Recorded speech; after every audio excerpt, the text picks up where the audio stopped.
बुद्ध ने बोला अत्थ दीपो भव, सेल्फ अनुसंधान, सेल्फ रिसर्च,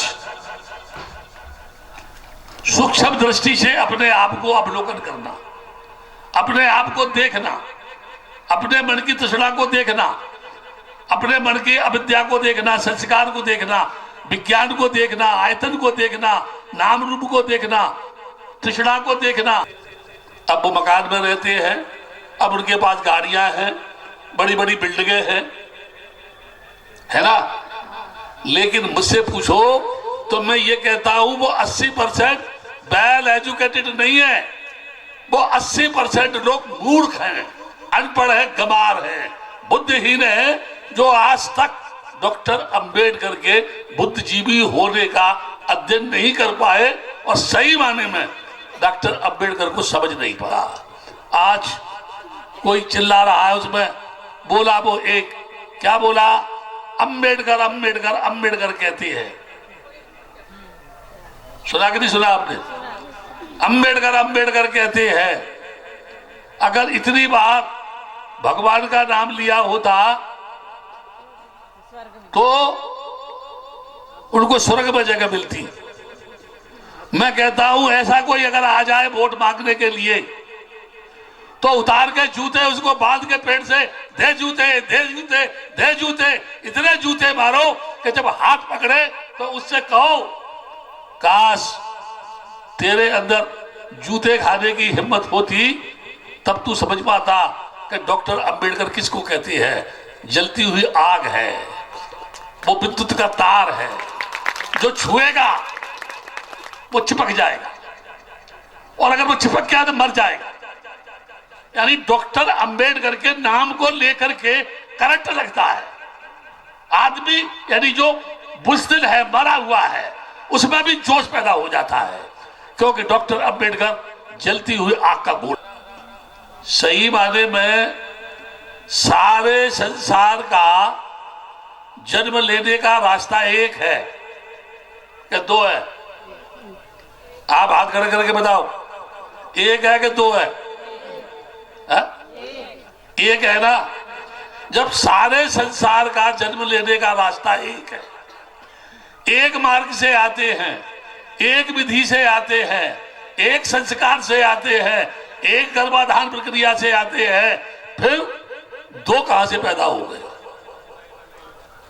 यानी उस एक रास्ते से जन्म लेने वालों को मैं चैलेंज से बात करता हूं, चैलेंज देकर के पूरे देश के नहीं, पूरी दुनिया के लोगों को चैलेंज देता हूं मैं। किस बात का? एक रास्ते से जन्म लेने वाले बच्चों को जो 9 मास के बाद अपने मां के पेट से बाहर आया है, वो जो पालने में बैठा हुआ है, खेल रहा है, उसमें विभिन्न समुदाय के बच्चों को लेकर के, चाहे सिख का बच्चा हो, इस्लामिक बच्चा हो, ईसाई का हो, जैनियों का हो, यहूदियों का हो, पारसियों का हो, सरदारों का हो, है ना, उन बच्चों को एक पालने में अगर हम डाल दें तो दुनिया का कोई भी साइंटिस्ट, दुनिया का कोई भी मनोवैज्ञानिक ये बता सकता है इनमें से कौन सा बच्चा ब्राह्मण का है या कौन सा बच्चा क्षत्रिय का है। बोलो, बता सकता है क्या?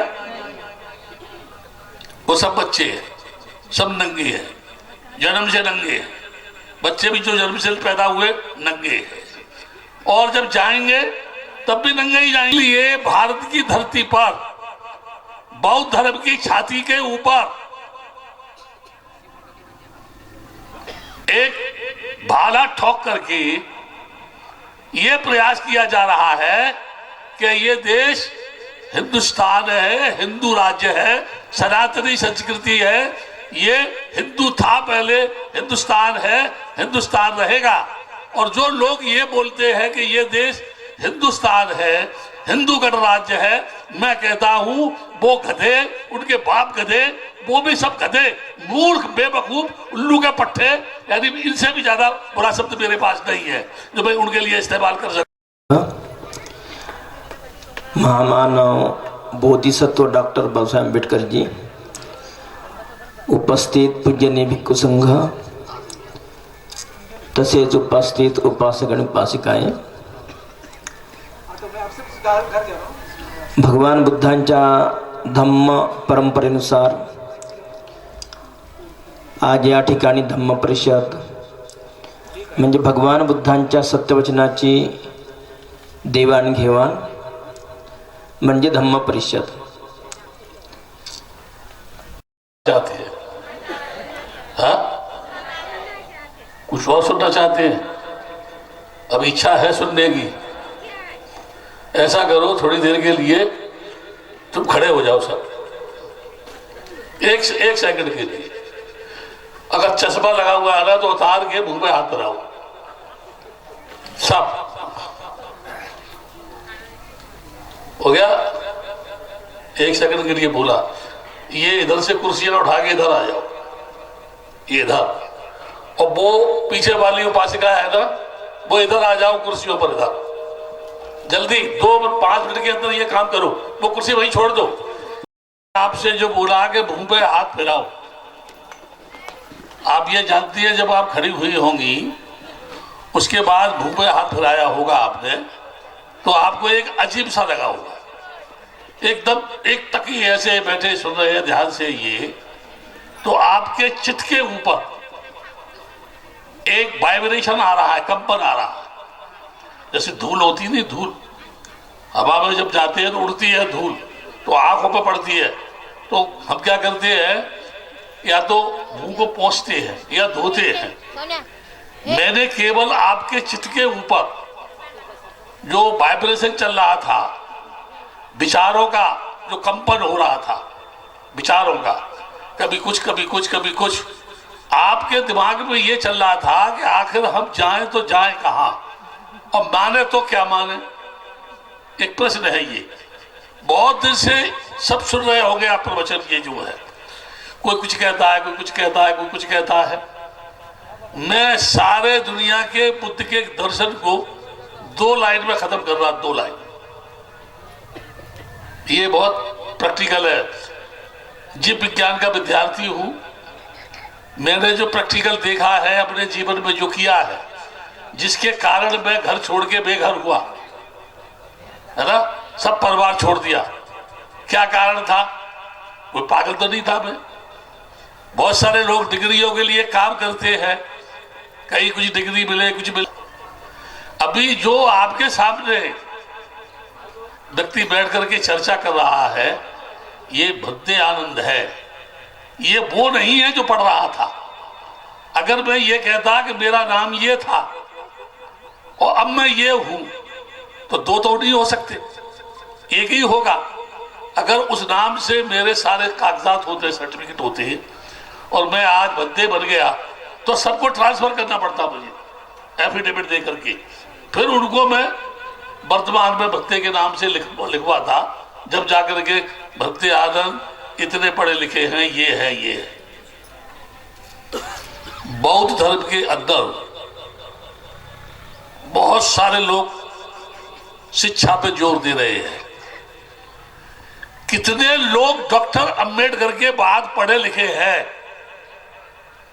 मुझसे कोई पूछे तो मैं ये कह सकता हूं 80% बाबा साहब के मानने वाले लोग पढ़े लिखे हैं, है ना? बोलो, हाँ करो या ना करो। पहले से ज्यादा पढ़े लिखे हैं ना? लेकिन मुझे अगर पूछे आप, अभी गुस्सा आएगा आपको, मन के अंदर गालियां देंगे आप मेरे को। मालूम है क्यों? वो 80% पढ़े लिखे लोग जहां थे वहां से 1 इंच हिले नहीं। केवल एक फर्क पड़ा, पहले खाना दूसरों का खाते थे, कपड़े दूसरों के पहनते थे, चौराहों पर जा नहीं सकते थे, मंदिरों में घुस नहीं सकते थे, सार्वजनिक जगह बैठकर चाय नहीं पी सकते थे, कदम कदम पर अपमान होता था, कदम कदम पर जलील होते थे, बेइज्जती होती थी, उनको जात-पात के आधार पर लोग जलील करते थे। इतना फर्क पड़ा। अब वो चल फिर सकते हैं, अब वो मकान में रहते हैं, अब उनके पास गाड़ियां हैं, बड़ी बड़ी बिल्डिंगें हैं, है ना? लेकिन मुझसे पूछो तो मैं ये कहता हूं वो 80% वेल एजुकेटेड नहीं है, वो 80% लोग मूर्ख हैं, अनपढ़ है, गंवार है, बुद्धिहीन है, जो आज तक डॉक्टर अंबेडकर के बुद्धिजीवी होने का अध्ययन नहीं कर पाए और सही माने में डॉक्टर अंबेडकर को समझ नहीं पाए। आप कहेंगे क्यों? आपके मन में प्रश्न पैदा हो सकता है, क्यों? डॉक्टर अंबेडकर के बाद जातपात का उनके साथ व्यवहार होता था, जातपात का डॉक्टर अंबेडकर के साथ। उन्होंने क्यों धर्मों का अध्ययन किया? उन्होंने खोज की क्या कारण है जिसकी वजह से मैं और मेरा समाज आज भारत की धरती पर उस जगह खड़ा हुआ है जहां आम समाज के वो लोग जो अपने को बड़ा समझते हैं उससे भी बहुत पीछे खड़ा हुआ है। खड़ा है कि नहीं है? अभी दूसरा प्रश्न करूंगा मैं आपसे। वो आए थे बंगाली लोग, पहले हम बौद्ध थे। जब हिंदुस्तान पाकिस्तान हुआ, उन्होंने बोला, आपने सुना सबने, पाकिस्तान को इस्लामिक कंट्री घोषित किया गया।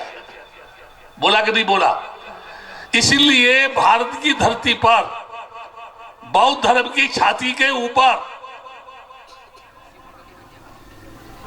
एक भाला ठोक करके यह प्रयास किया जा रहा है कि ये देश हिंदुस्तान है, हिंदू राज्य है, सनातनी संस्कृति है, ये हिंदू था पहले, हिंदुस्तान है, हिंदुस्तान रहेगा। और जो लोग ये बोलते हैं कि ये देश हिंदुस्तान है, हिंदू गणराज्य है, मैं कहता हूं वो गधे, उनके बाप गधे, वो भी सब गधे, मूर्ख, बेवकूफ, उल्लू के पट्टे, यानी इनसे भी ज्यादा बुरा शब्द मेरे पास नहीं है जो मैं उनके लिए इस्तेमाल कर सकूं, क्योंकि ये देश कभी भी पहले हिंदू नहीं था, न पहले था, न अभी है, न आगे होगा। जो लड़ाई लड़ी देश की आजादी की, अलग सब्जेक्ट पे जा रहा हूं मैं, इतनी देर से आप सुन रहे थे लेक्चर, यहां अलग रास्ता पे निकल के लेके जा रहा हूं आपको, लेकिन कहां ले जाके फिर उस मंजिल पे खड़ा करूंगा जहां से मैंने शुरू किया है, उस बात पर ध्यान देना। थोड़ा भाई पानी पी ले, क्योंकि आप मुंह बाढ़ेगी तो दूसरे बंदे भी मुंह बाढ़ेगी। हाँ, थोड़ा नहीं, पानी पीने में क्या है, सुस्ती आती है तो ऐसा होता है। पानी पानी पी लो, या वो भाई थी पानी पिला दो उनको। जो ये मैं क्यों कह रहा, बुद्ध के काल में कोई भी इस तरह की चर्चा नहीं थी। क्षत्रियों की बात आती थी, कई उनको भी बोलते थे वो क्षत्रिय थे, राजकुमार थे, है ना। सही माने में सारे संसार का जन्म लेने का रास्ता एक है या दो है? आप हाथ खड़े करके बताओ, एक है कि दो है? एक है ना। जब सारे संसार का जन्म लेने का रास्ता एक है, एक मार्ग से आते हैं, एक विधि से आते हैं, एक संस्कार से आते हैं, एक गर्भाधान प्रक्रिया से आते हैं, फिर दो कहां से पैदा हो गए? यानी उस एक रास्ते से जन्म लेने वालों को मैं चैलेंज से बात करता हूं, चैलेंज देकर के, पूरे देश के नहीं पूरी दुनिया के लोगों को चैलेंज देता हूं मैं। किस बात का? एक रास्ते से जन्म लेने वाले बच्चों को जो 9 मास के बाद अपने मां के पेट से बाहर आया है, वो जो पालने में बैठा हुआ है, खेल रहा है, उसमें विभिन्न समुदाय के बच्चों को लेकर के, चाहे सिख का बच्चा हो, इस्लामिक बच्चा हो, ईसाई का हो, जैनियों का हो, यहूदियों का हो, पारसियों का हो, सरदारों का हो, है ना, उन बच्चों को एक पालने में अगर हम डाल दें तो दुनिया का कोई भी साइंटिस्ट, दुनिया का कोई भी मनोवैज्ञानिक ये बता सकता है इनमें से कौन सा बच्चा ब्राह्मण का है या कौन सा बच्चा क्षत्रिय का है। बोलो, बता सकता है क्या? वो सब बच्चे हैं, सब नंगे हैं, जन्म से नंगे हैं, बच्चे भी जो जन्म से पैदा हुए नंगे हैं, और जब जाएंगे तब भी नंगे ही जाएंगे। आप सोचो, जन्म लिया तब नंगे, जाएंगे तब नंगे, यानी जीने के बाद मरने के अस्तित्व को हम जान नहीं पाए हैं। इसलिए बुद्ध ने बोला था, जो जीते जी मर गया, समझ लो उसने सही मायने में जीना सीख लिया। अभी तो हम डरते हैं। ये क्यों कह रहा हूं मालूम है? एक डॉक्टर अंबेडकर ने पूरे पार्लियामेंट को हिला दिया। मंडल ने उनको भेजा ना पार्लियामेंट में, एक अंबेडकर। चारों तरफ वो लोग बैठे हुए थे जो जातवाद के पोषक थे, ईश्वरवाद के मानने वाले थे, भाग्यवाद के मानने वाले थे, सांप्रदायिक थे, सांप्रदायिक उन्मादी थे, संप्रदाय में घी का काम डालने वाले थे, घी का काम करने वाले थे। उनके बीच में डॉक्टर अंबेडकर ने अपनी एक एक बात मनवाने के लिए उन्हें बाध्य किया, उन्हें मजबूर किया। उनके तर्कों का कोई उत्तर नहीं दे पाया, मजबूर होकर के उन लोगों को डॉक्टर अंबेडकर की बात को मानना पड़ा। लेकिन आज 80% लोग पढ़े लिखे होने के बावजूद भी भारत की धरती पर जुल्म के, अत्याचार के शिकार क्यों हो रहे हैं? कहीं पानी किसी ने पिया तो उसकी हत्या कर दी, कहीं कोई घोड़ी पे चढ़ा तो उसकी हत्या कर दी, कहीं किसी लड़के ने मटके में पानी पी लिया तो हत्या कर दी, कहीं किसी ने मूछ रख ली तो उसकी हत्या कर दी। एक डॉक्टर अंबेडकर पूरे देश के संविधान को जब बनाता है, उसने बदले की भावना से संविधान नहीं बनाया, समता की दृष्टि से संविधान बनाया। उसमें जिन लोगों ने उस पर अत्याचार किया, उसको भी उसने समानता का हक दिया, अधिकार दिया, मौलिक अधिकार दिया। लेकिन आज इतने पढ़े लिखे होने के बावजूद भी भारत की राष्ट्रपति द्रौपदी मुर्मू, क्या कह रहा हूं मैं, ध्यान से सुनो, भारत की राष्ट्रपति द्रौपदी मुर्मू जो सर्वोच्च पद के ऊपर है, राष्ट्रपति है, शपथ दिलाने से पहले ब्राह्मणी कल्चर से उसका भी शुद्धिकरण किया गया नहीं किया गया? जो लोग बैठे पीछे पे, गलती तो नहीं कह रहा हूं, शुद्धिकरण किया गया। उसको किसी मंदिर में घुसने नहीं दिया। वो उससे पहले का राष्ट्रपति अजमेर से आगे मंदिर है ब्रह्मा का, उसमें उसको घुसने नहीं दिया। यानी पुष्कर, अच्छा नाम लिया। एक बार पुष्कर गया मैं, तो कुछ साधु पेट में त्रिशूल डाल के खड़े हुए, कुछ साधु कांटों के ऊपर लेटे हुए, कुछ साधु जीप में से एक छड़ को आर पार करके जो है खड़े हुए, कुछ इतने इतने जमीन में गड़े हुए। मैं उनसे जाके बोला, तुम कितने बड़े गधे हो, 2 रोटी के लिए नाटक कर रहे हो? अबे तुम मर जाओ तो भी तो अच्छा है, ये नाटक कर रहे से होगा क्या? क्या तुम बहुत बड़े योगी हो? क्या तुम बहुत बड़े जो आचार्य हो? क्या तुम बहुत बड़े संत हो? तुम सबसे बड़े पाखंडी हो, क्योंकि पाखंडवाद का जो मंदिर है वहां तुम इस तरह के हथकंडों को अपना रहे हो, जिससे तुम्हारा कल्याण होने वाला नहीं है। वहां बोला। जो लड़के मेरे साथ थे भाग गए मुझे छोड़ करके। उन्होंने सोचा अब भत्ते जी की ठुकाई होगी यहाँ पर। ये भत्ते जी बोल रहे हैं, इनको पाखंडी बता रहे हैं सबको, ये लोग जब सुनेंगे तो भत्ते जी की ठुकाई होगी, भागेंगे भत्ते जी जा। मैं जानता था कि वो सब झूठे थे, सब ढोंग था, सब पाखंड था।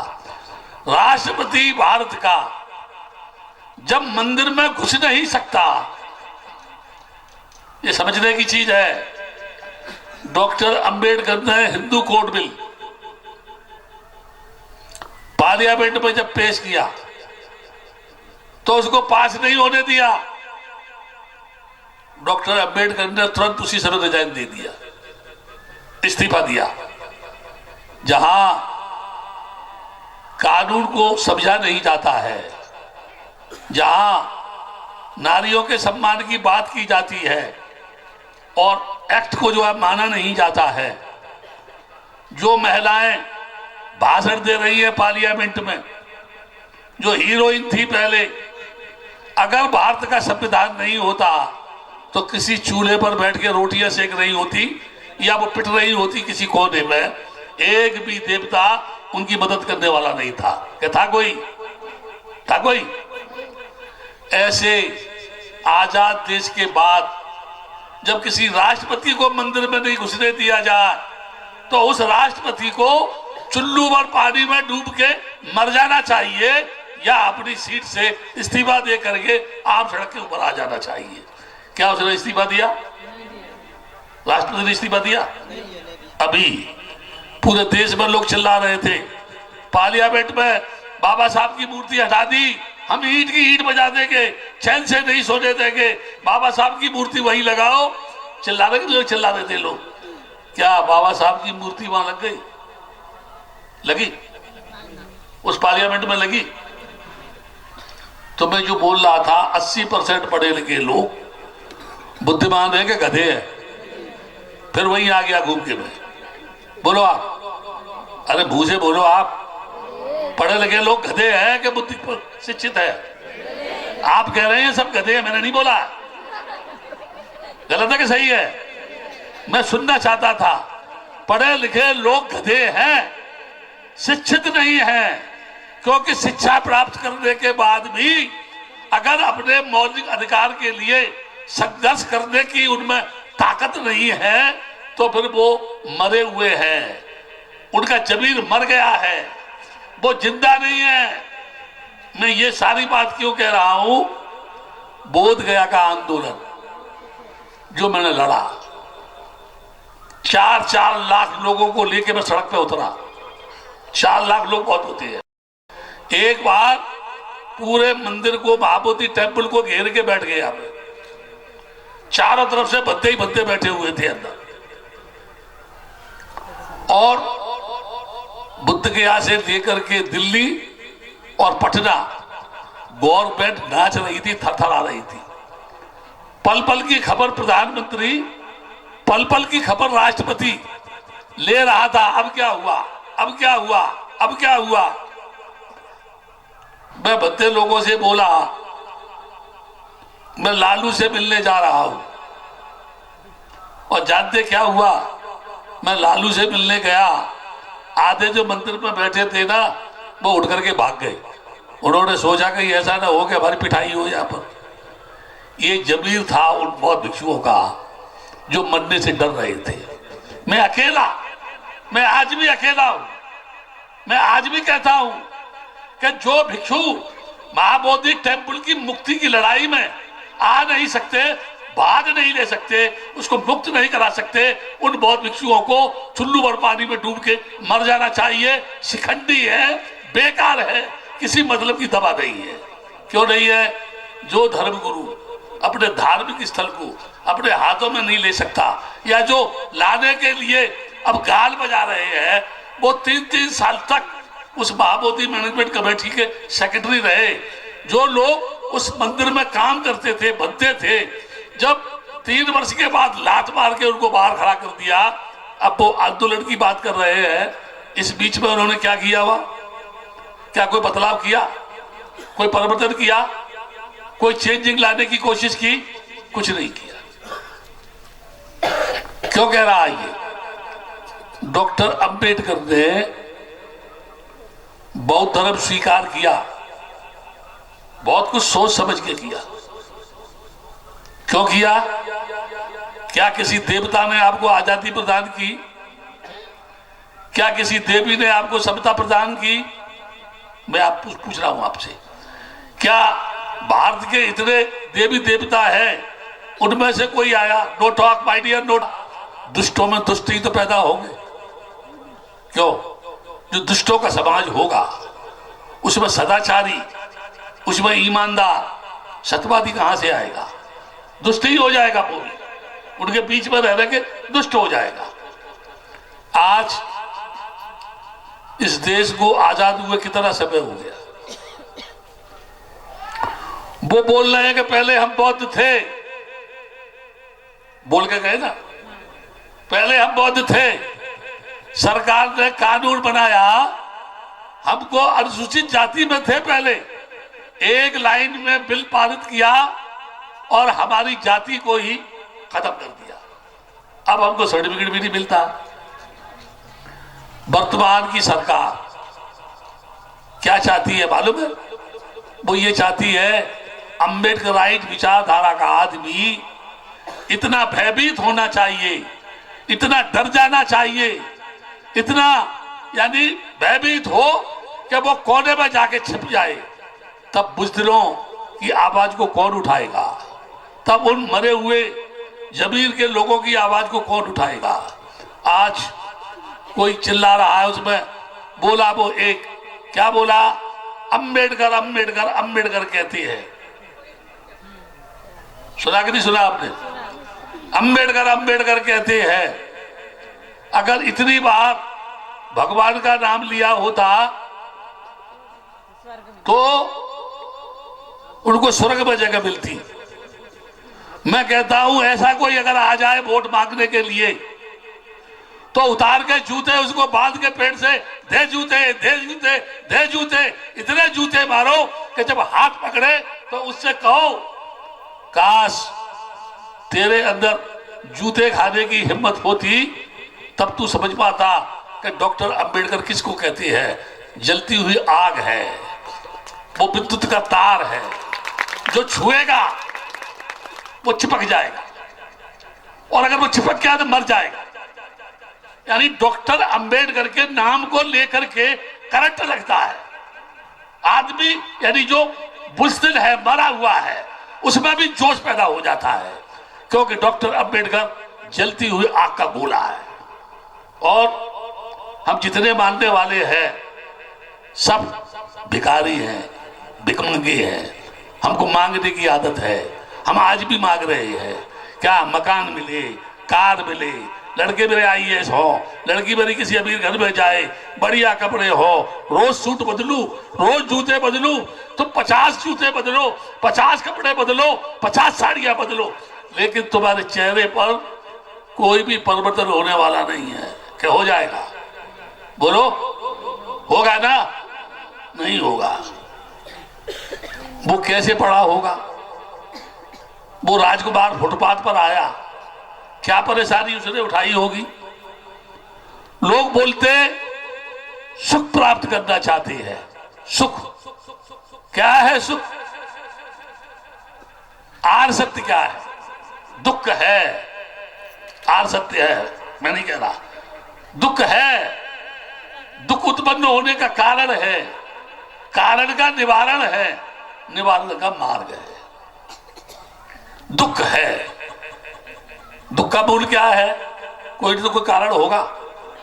तृष्णा दुख का मूल कारण है। तृष्णा, अगर तृष्णा नहीं होगी कुछ भी उत्पन्न नहीं होगा, यानी हमारे जीने की भावना ही खत्म हो जाएगी। जिंदा रहने के लिए तृष्णा बहुत जरूरी है। मैं क्या कह रहा हूं? बुद्ध की फिलॉसफी में जा रहा हूं। जिंदा रहने के लिए तृष्णा जरूरी है। अगर तृष्णा नहीं होगी तो आदमी मर जाएगा। क्यों? आनापान विपश्यना करती है ना, श्वास लेते हैं, श्वास छोड़ते हैं, श्वास लेते हैं आना, छोड़ते हैं पान है। श्वास छोड़ेंगे नहीं तो लेंगे नहीं, और लेंगे नहीं तो छोड़ेंगे नहीं। बगैर सांस के छोड़े सांस हम ले नहीं सकते हैं, और बगैर सांस लिए हम सांस को छोड़ नहीं सकते हैं। अगर हमारे अंदर तृष्णा नहीं है तो हमको सुख नहीं मिलेगा। अगर हमारे अंदर तृष्णा नहीं है तो हमको दुख नहीं मिलेगा, क्योंकि सुख दुख का संबंध हमारी तृष्णा से है, और तृष्णा हमारी जिंदगी का आधार है। इसलिए बुद्ध ने कहा सारे दुखों का मूल जो है तृष्णा है। क्या आपने तृष्णा को समझ लिया? व्हाट इज तृष्णा? व्हाट द डेफिनेशन ऑफ तृष्णा है? कितनी तृष्णा है, कितनी शाखाएं हैं तृष्णा की। हम रूप को संभालने में लगे हुए हैं, रूप को, ये भी तृष्णा।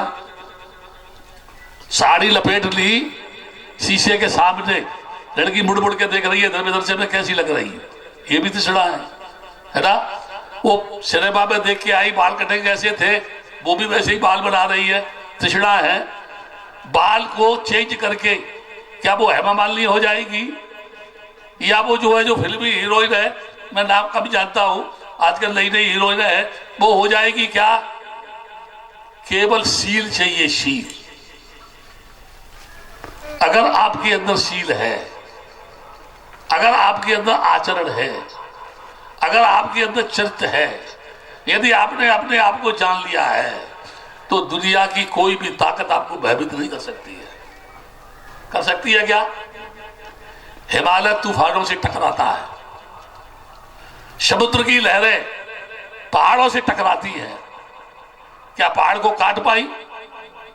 तरंगे आती है, चौराहे पे जाके बैठ जाओ, देखो, सुबह जाके बैठ जाओ चौराहे पर, पूरब से लोग पश्चिम में दौड़ रहे होंगे,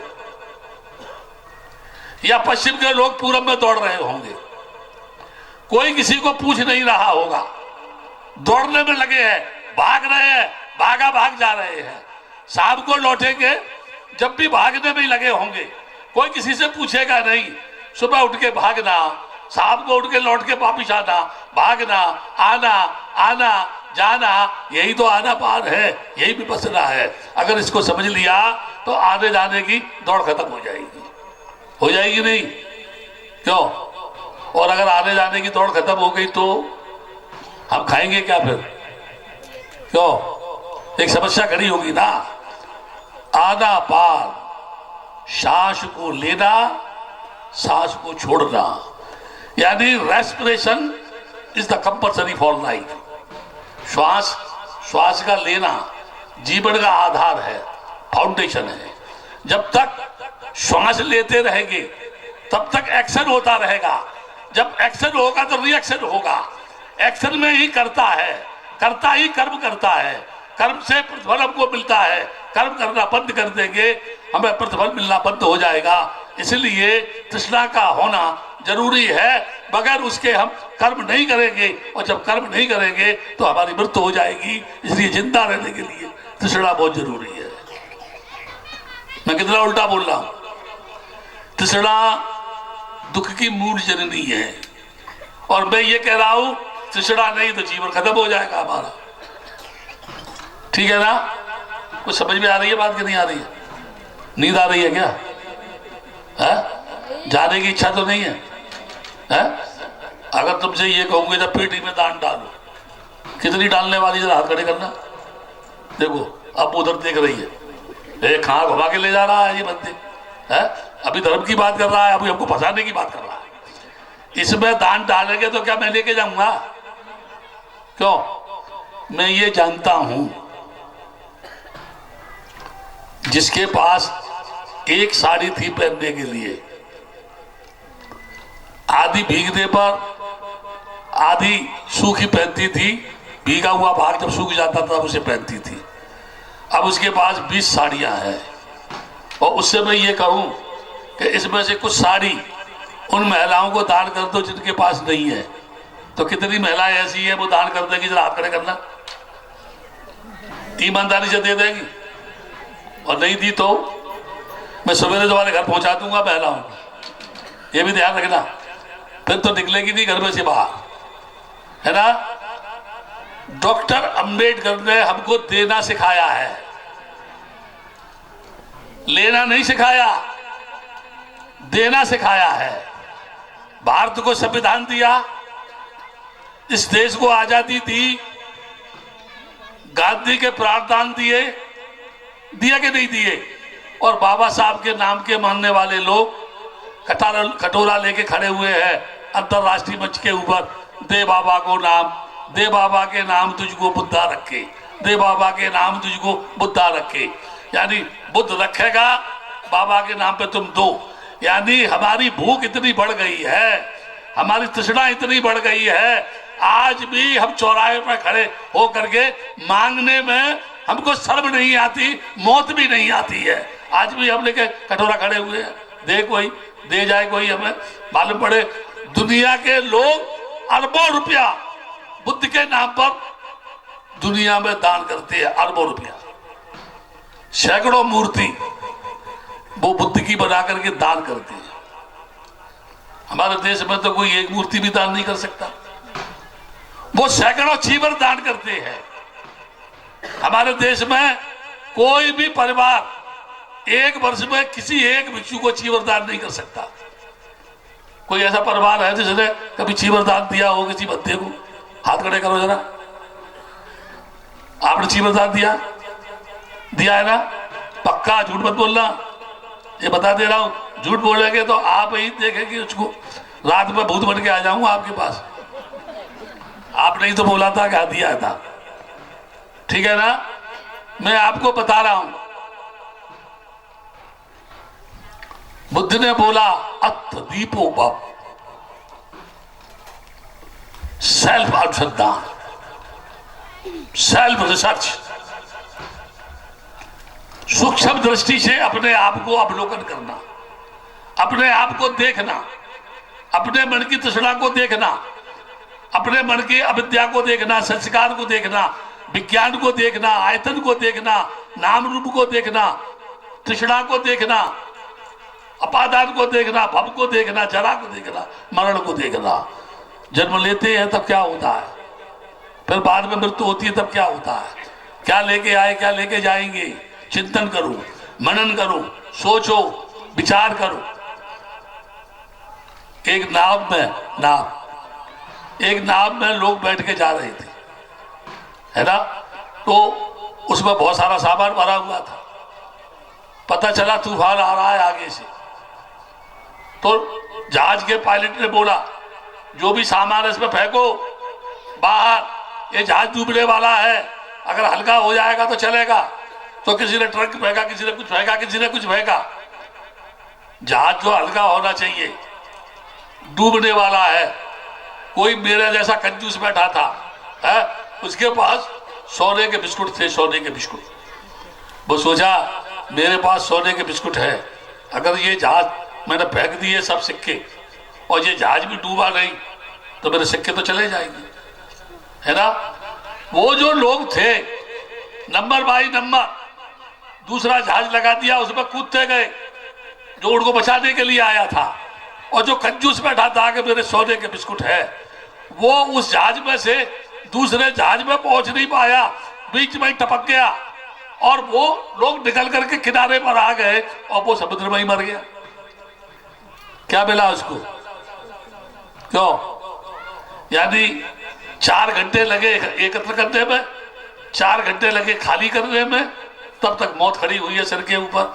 चलो टाइम हो गया, बहुत समय बातें बना ली, बहुत श्रृंगार कर लिए, बहुत साड़ियां बदल ली, बहुत पैंट बदल ली, बहुत सूट बदल दिए। आपसे इसलिए कह रहा हूं, नहीं तो ये गालियां देगी, ये कहेगी बार बार हमसे ही कहता, उधर कुछ नहीं कह रहा। गलत है कि सही है? मैं बोल रहा हूं, कोई भी आपके पास आए बुद्ध गया के नाम से, आप उनसे ये पूछना कि 3-3, 4-4 पिटीशन है सुप्रीम कोर्ट में, पहले उनको वापस करो तब हमारे पास आना। या ये पूछो कि जब तुम कमेटी में थे, पदाधिकारी थे, तब तुम क्यों नहीं आए ब्रह्मपुरी में, यहाँ कुछ देने के लिए, आपसे कुछ लेने के लिए? अभी क्यों है? बाबा साहब के नाम पर सभी मांगने वालों ने अपना घर बनाया है, किसी ने अपना घर उजाड़ा नहीं है। क्या उजाड़ा है? और मैं अपने जीवन का अनुभव बता रहा हूं, अपनी जिंदगी का। जितने लोगों ने बाबा साहब के नाम पर समाज को लूटा है, समाज को बर्बाद किया है, मैंने उनको कुत्तों की तरह से मरते हुए देखा है, अपनी आंखों से देखा है मैंने। लाख कोशिश कर ले डॉक्टर अंबेडकर के नाम पर समाज को धोखा देने के लिए, बदमाशी करने के लिए, लेकिन जो भी बाबा साहब के नाम पर समाज को धोखा देगा वो कभी सुखी नहीं होगा। क्योंकि ये बाबा साहब का दर्शन है जो ये कहता है, सांस की अंतिम कड़ी तक संघर्ष करो, अपने लोगों की खुशहाली के लिए, अपने लोगों के मौलिक अधिकारों को प्राप्त करने के लिए। बैठना नहीं, चलते रहना, चलने का नाम जिंदगी है, संघर्ष का नाम जिंदगी है। जो रुक गया उसको मौत कहती है, मर गया वो जो है। गलत है कि सही है? हमारे देश में बहुत सारे भिक्षु हैं, एक नहीं हो सकते हैं। मैं अपने मन में कभी कभी सोचता, जब भिक्षु बनते हैं, भिक्षु सभी भिक्षु बनते हैं, उनकी बात कर रहा मैं। पहले वो प्रवज्ञा लेते हैं, प्रवज्ञा में श्रावण की दीक्षा होती है, 10 सील होते हैं। उसके बाद भिक्षु बनते हैं, उपसंपदा होती है, हाईली ऑडिटेड कहती है। अभी तो यही पता नहीं चलता कि कौन भिक्षु कौन श्रावण है, कौन महाथेरा कौन थेरा है।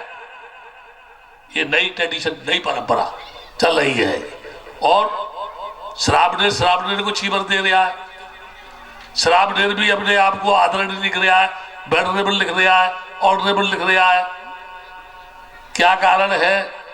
उस समय के भिक्षु, जब कोई वाहन नहीं था, जहाज नहीं थे, पानी के जहाज नहीं थे, गाड़ियां नहीं थी, रेल नहीं थी, कार नहीं थी, ऑटो रिक्शा नहीं थे, साइकिल नहीं थी, तब लोग समुद्र को चीरकर, कहाँ है बामियान की गुफाएं, कहाँ है ईरान इराक, कहाँ है अफगानिस्तान, कहाँ है पेशावर, जहां उन्होंने जाके बुद्ध की फिलॉसफी को अंकित किया।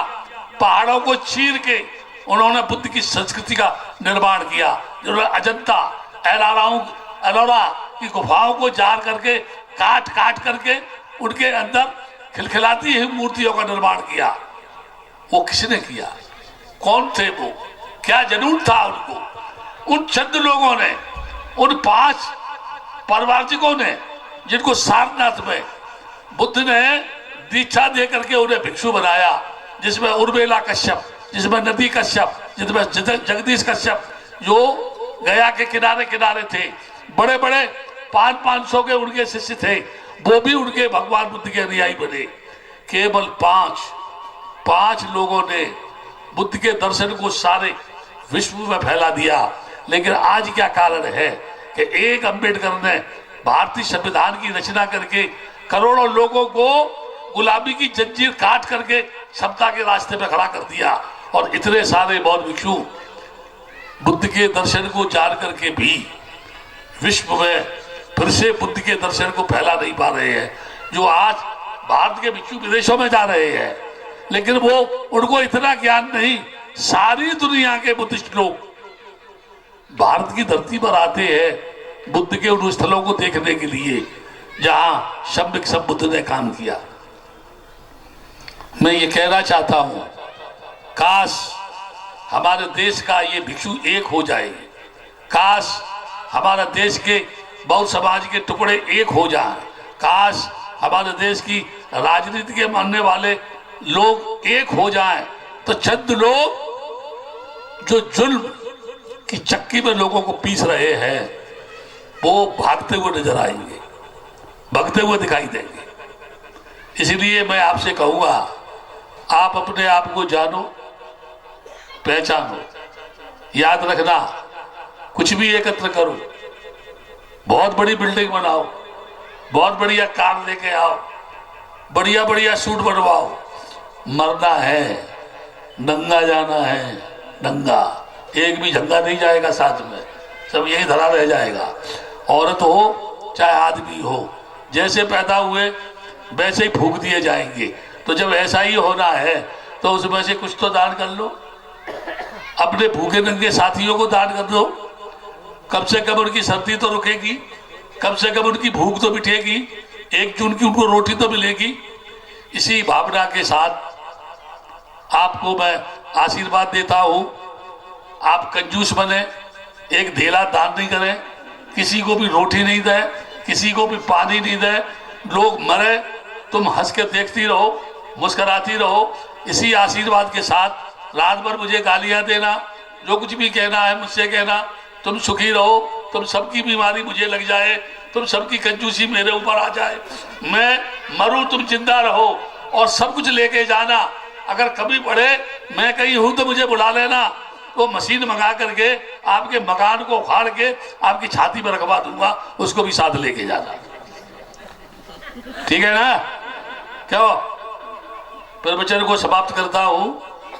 थोड़ा बहुत असर हुआ हो तो ईमानदारी से कुछ दान करो, भद्दे लोगों के काम आएगा। नहीं तो मैंने तो आपसे कह दिया कंजूस बनो। खांस रही है, क्या बात है? अभी मत बनना, अभी तो बहुत कुछ खर्च कराना है तेरे। तेरी माँ है क्या यहाँ पर? पानी पी ले, थोड़ा पानी पी ले। पानी पीने से एकदम चेतना आ जाएगी। नहीं सही है ना? आप सभी का मंगल हो, पुनः एक बार कह रहा हूं, ठीक है? और जो कुछ भी मैंने कहा है ना, आपकी भलाई के लिए कहा है, और उसके बाद भी बुरा लगे तो रात में मेरे को गालियां देना, ठीक है? मैं हमेशा दूसरों की बीमारियां मोल लेता हूं। आपको तकलीफ है, मेरे को दान कर दो, कह दो ये मेरी बीमारी, भद्दे आदमी को जा, वो जल्दी मरे और मेरा पीछा छूटे, तो मैं उसको भी स्वीकार कर लूंगा। ठीक है ना? अभी ये अंतिम प्रवचन को समाप्त करता हूं। आप सभी ने यहाँ इतनी समय बैठ करके अपना समय का योगदान दिया। सही मायने में आप यानी मंगल प्राप्त करने का अधिकारी है, सुख प्राप्त करने का अधिकारी है। आपको सुख मिले ऐसी मैं मंगल कामना करता हूँ। हंसो, दोनों हंसो।